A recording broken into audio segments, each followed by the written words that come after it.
Natitiklo sa Mandaue, Cebu ang lalaking gumagawa umano ng mga peking NBI clearance at iba pang dokumento. Nakatutok si John Consulta, exclusive.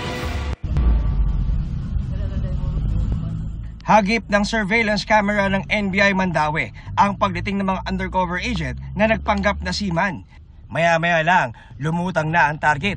Paglapit ng mga operatiba,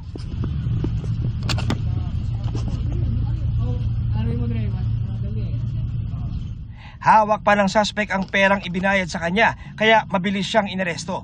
Ayon sa NBI, ang modus ng suspect, gumawa ng mga peking government ID at dokumento, kasama na rito ang NBI clearance.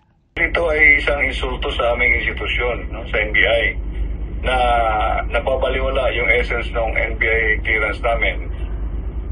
Na-recover sa inarestong suspect ang mga peking government ID at NBI clearance na ibinebenta ng kaliwaan. Ito ay posibleng gamitin sa mga scam,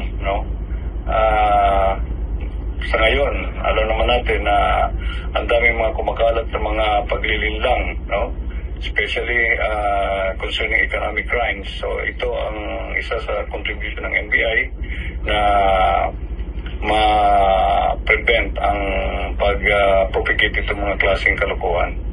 Sinisikap pa rin namin makuha ang panig ng suspect na nakakulong na sa NBI Mandaue.